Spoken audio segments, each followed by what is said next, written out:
queria saudar o deputado José Stede, lá do Rio Grande, né? Que é um dos estados mais atingidos por essa desoneração. Na verdade, quando a União provocou essa desoneração, quando ela, ao pretexto de incentivar as exportações e de resolver uma questão de balanço comercial, gerou essa desoneração, ela atingiu alguns estados com muito mais rigor. Tá? Ou seja, se nós pegarmos toda a desoneração, por dados que eu tenho aqui comigo, que depois vou encaminhar para a comissão, nós temos em 8 estados mais de 80% da desoneração. Quem tem que fazer essa equalização, na minha visão, é a mesma União que provocou essa desoneração. Porque, como muito bem disse a colega de debate, na verdade, tanto a questão da desoneração para exportação, quanto a questão da renegociação das dívidas lá na década de 90, elas não foram realizadas para melhorar a situação dos estados.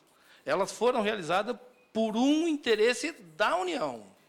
A União tinha interesse em ter um controle sobre a política econômica, sobre a taxa de juros, e os estados, emitindo títulos, fazendo determinados movimentos, acabavam prejudicando isso. Então, a União consolidou todas as dívidas em seu nome para ter o controle sobre esse processo.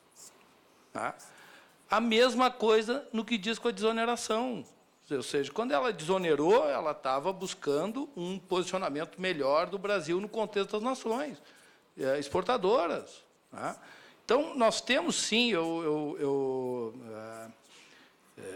lógico que a gente tem que trabalhar com a realidade. Né?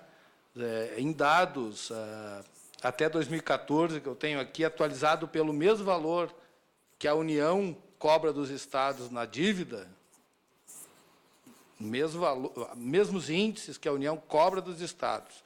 Na negociação da dívida, que a União aplique esses mesmos índices naquilo que ela deve para os estados na compensação da Lei Candir.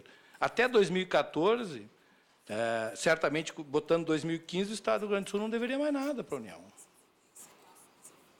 Né? Os municípios do Rio Grande do Sul, até 2014, teriam perdido 17 bilhões e meio. Eu estava falando em 11, então já é melhor. É porque aqui está atualizado pela taxa Selic. Pode ser que isso esteja fazendo a diferença, deputado. Eu digo, então, nós temos que achar algo que seja factível, obviamente. Né? Nós temos que tentar viabilizar algum processo que mesmo que se protraia no tempo, para que a União possa recolocar isso de alguma forma nos estados, para que se dê uma certa regularidade nesse processo. Agora, nós imaginarmos que o processo de desoneração trazido pela Lei Candir não foi central para colocar esses estados na situação de dificuldade que eles estão hoje, é nós negarmos uma realidade.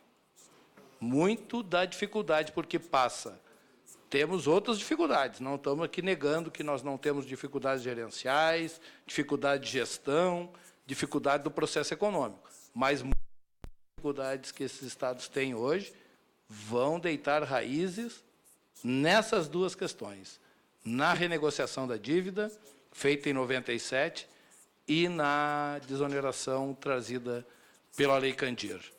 O Estado do Rio Grande do Sul, antes de renegociar a dívida com a União, pagava do seu orçamento algo em torno de 4% de pagamento de dívida. Hoje nós pagamos 13%. Tem uma diferença. Né? E isso nós estamos tirando da onde? Nós estamos tirando da segurança, da saúde, da educação dos gaúchos. Não é à toa, deputado Stedley, que nós viemos caindo nos índices de educação do Rio Grande do Sul, nos índices de saúde, etc., etc. né, pode saber que muito é a consequência disso que está aí. Muito obrigado, presidente. Obrigado. Eu passo a palavra à doutora Maria. Presidente, eu acho que passa muito por aí, por onde, né, esse raciocínio